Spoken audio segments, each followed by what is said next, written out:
C3 Fort Worth, welcome to the end of another year. It's wild. I was listening to Mara preach on Sunday, and she was talking about things that have happened this year, and I'm thinking, wait, what? That happened this year?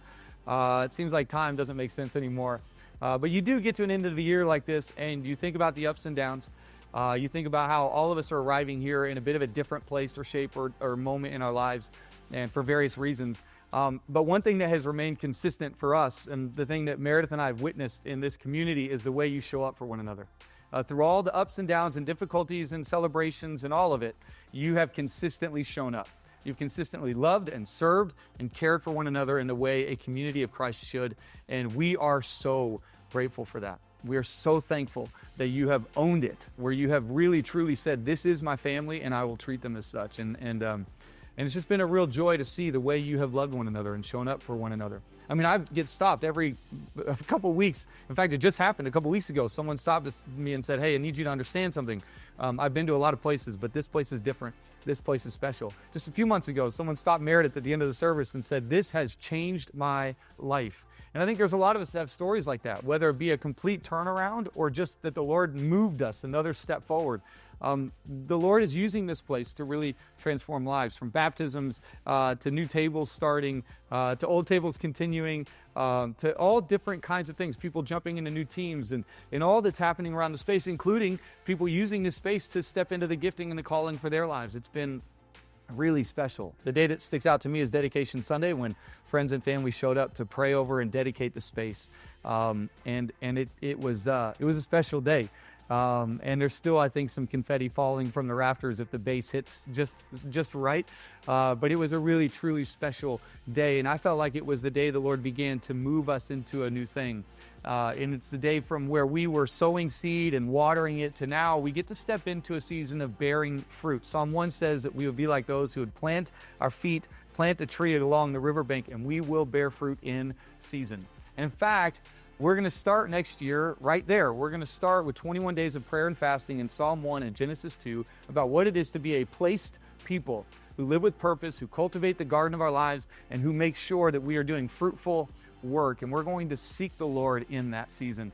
And then the first quarter of next year, we're going to see all the things that this space is meant to be used for, officially launching some of those things and making it very clear to the city that, hey, we are here and we're here for you. And I'm really excited about that. But we'll also be launching our Discipleship Eco System, the environment in which we live and do life together that is consistently shaping us and causing us to become more and more like Jesus, that allows us to fix our eyes on Jesus, to be formed in community, and to live out our calling. And so we're going to launch an ecosystem that makes it clear where you and I are in that space and what we can consistently be part of to continually be shaped in the image of God and in the likeness of Christ, and that we would adopt his attitude and do life together well and live out the giftings and callings of our lives. So next year is going to be fun.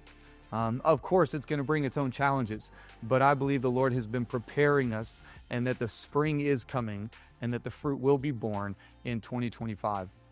And that brings me to this. I want you to ask the Lord, what would you have me do? Primarily in giving. As we close the year, we'd like to end strong. Obviously, all of this brings a new level of responsibility and stewardship, and I believe we've been able to handle that well, in large part because of your faithfulness. And I'm going to ask that many of you would ask the Lord, what would you have me do to end this year well, both in my life and as a community, in our giving, and start next year on the right foot? I would ask for you to prayerfully consider what it is to do that. And also, into the new season, new year, what would it look like for you to serve on a team? What would it look like for you to jump in and help both during the week and on the weekend make this thing move forward? There are so many great opportunities to serve and love one another and to be discipled in what it is to serve one another. So I'd love for you to consider those two things. What would it be for you to give as you close out the year, and what would it be to start the year serving and jumping into a space of serving one another? I want to say again, for Meredith and I both, thank you so much for 2024. And really the last couple years of moving our community into this moment. And it's been really a true joy. And also dream, pray, think about what the Lord's going to do in us next year.